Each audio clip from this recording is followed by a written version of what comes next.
Hello friend, welcome back to another video. আর আজকের ভিডিওতে আমরা সেরা দুইটি স্মার্টফোন নিয়ে কথা বলবো। অর্থাৎ এই দুইটি স্মার্টফোনের মূল পার্থক্যগুলো কি কি তাই মূলত আপনাদের সাথে উপস্থাপন করার চেষ্টা করব। এবং এই দুটি স্মার্টফোন কিন্তু লো প্রাইস স্মার্টফোন। তো বন্ধুরা, আজকের ভিডিওটি দেখতে থাকুন এবং সম্পূর্ণ ভিডিও জুড়ে আমাদের সাথেই থাকবেন। আশা করি ভালো কিছু ইনফরমেশন পেয়ে যাবেন। তো বন্ধুরা, আজকের ভিডিওতে আমাদের দুইটি স্মার্টফোন হচ্ছে আইটেল ভিশন 1 এবং নোকিয়া 1.3 এবং এই দুইটি স্মার্টফোনের মূল পার্থক্যগুলো আপনাদের সামনে তুলে ধরবো। তো প্রথমে আমরা যদি কথা বলি এই দুইটি স্মার্টফোনের লঞ্চিং ডেট নিয়ে, তো এই ক্ষেত্রে কিন্তু আইটেল ভিশন 1 অলমোস্ট ফেব্রুয়ারি মাসে লঞ্চ হয়ে গিয়েছে, কিন্তু নোকিয়া 1.3 কিন্তু মে মাসে লঞ্চ হবে। অর্থাৎ এখন এই স্মার্টফোনটি আপকামিং স্মার্টফোনের লিস্টে রয়েছে। তবে এই দুইটি স্মার্টফোনের মূল পার্থক্যগুলো আপনাদের সাথে তুলে ধরার চেষ্টা করব। তো প্রথমে যদি আমরা ডিসপ্লে নিয়ে কথা বলি, তো সেই ক্ষেত্রে কিন্তু আইটেল ভিশন 1 এ থাকবে 6.088 ইঞ্চি ডিসপ্লে এবং এটা কিন্তু এইচডি প্লাস ডিসপ্লে, যার রেজুলেশন হবে 1560x720 পিক্সেল। এবং অপরদিকে নোকিয়া 1.3 তে কিন্তু থাকবে ডিসপ্লে 5.7 ইঞ্চি ডিসপ্লে, যা এইচডি প্লাস ডিসপ্লে এবং এর রেজুলেশন হবে কিন্তু 720x1520 পিক্সেল। তো ডিসপ্লের দিক থেকে অবশ্যই আইটেল ভিশন 1 কিন্তু নোকিয়া 1.3 এর থেকে এগিয়ে থাকবে। এবার যদি আমরা অপারেটিং সিস্টেম নিয়ে কথা বলি, তো সেই ক্ষেত্রে আইটেল ভিশন 1 এ থাকবে কিন্তু অপারেটিং সিস্টেম 9.0, কিন্তু নোকিয়াতে থাকবে কিন্তু অপারেটিং সিস্টেম 10। তো এই ক্ষেত্রে অপারেটিং সিস্টেমে কিন্তু আইটেল ভিশনের চেয়ে নোকিয়া এগিয়ে থাকবে। সো আপনারা এই দিক থেকে একটু ভালো বেনিফিট পেয়ে যাবেন নোকিয়া 1.3। এবার যদি আমরা প্রসেসর নিয়ে কথা বলি, তো সেই ক্ষেত্রে আইটেল ভিশন 1 এ কিন্তু প্রসেসর হিসেবে আপনি পেয়ে যাবেন octa-core প্রসেসর, যা 1.6 গিগাহার্টজ। কিন্তু নোকিয়ার ক্ষেত্রে কিন্তু আপনি প্রসেসর হিসেবে পেয়ে যাবেন কোয়াড-কোরের প্রসেসর, যা 1.3 গিগাহার্টজ। তো প্রসেসর দিক থেকে কিন্তু আইটেল ভিশন 1 নোকিয়ার চেয়ে এগিয়ে থাকবে। তো প্রসেসরের এই ব্যাপারটার ক্ষেত্রে আমি বলবো আইটেল ভিশন 1 বেস্ট হবে নোকিয়ার চেয়ে। এবার যদি আমরা চিপসেট নিয়ে কথা বলি, তো এই ক্ষেত্রে কিন্তু আইটেল ভিশন 1 এ থাকবে ইউনিসকের চিপসেট, যা SC9863A, আর নোকিয়ার ক্ষেত্রে কিন্তু থাকবে স্ন্যাপড্রাগন 215।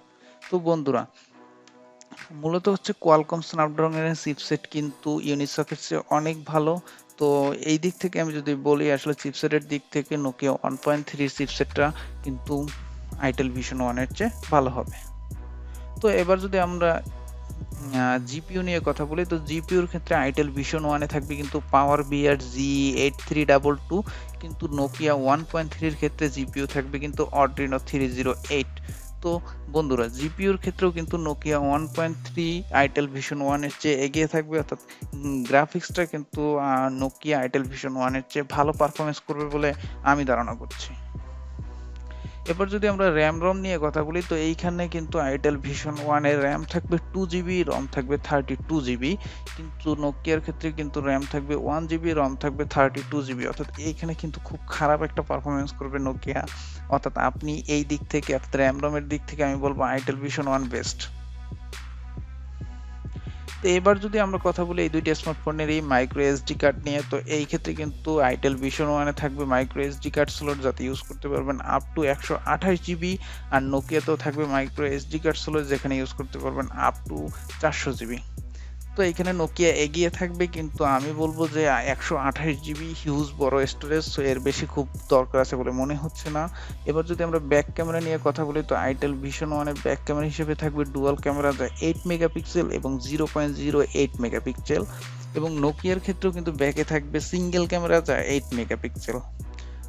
তো ব্যাক ক্যামেরার দিক থেকে বললে আমি বলবো যে আইটেল ভিশন 1 অবশ্যই নোকিয়ার চেয়ে এগিয়ে থাকবে। এবং যেহেতু আইটেল ভিশন 1 এর ডুয়াল ব্যাক ক্যামেরা, তো ডুয়াল যেহেতু মানে একটা ভাবেরও ব্যাপার স্যাপার আছে, তো আপনি চাইলে এই দিক থেকে আইটেল ভিশন 1 কে চয়েস হিসেবে নিতে পারেন।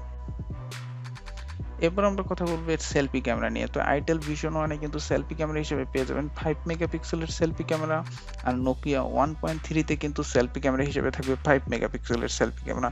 অর্থাৎ ক্যামেরার দিক থেকে দুইটি স্মার্টফোনই কিন্তু সেম পারফরমেন্স করবে, অর্থাৎ সেলফি ক্যামেরার দিক থেকে। তো সেলফি ক্যামেরার কোনো পার্থক্য থাকছে না দুইটি স্মার্টফোনের মধ্যেই। এবার যদি আমরা দুইটি স্মার্টফোনের ব্যাটারি নিয়ে কথা বলি, তো এই ক্ষেত্রে কিন্তু আইটেল ভিশন 1 এ থাকবে 4000 মাইক্রো অ্যাম্পিয়ারের ব্যাটারি, আর নোকিয়া 1.3 তে থাকবে 3000 মাইক্রো অ্যাম্পিয়ারের ব্যাটারি। তো বন্ধুরা, ব্যাটারি কিন্তু খুব ইম্পর্টেন্ট একটা বিষয় স্মার্টফোনের ক্ষেত্রে। তো আমি বলবো অবশ্যই যেটা বেশি ব্যাটারি ওই স্মার্টফোনটা কিনবেন।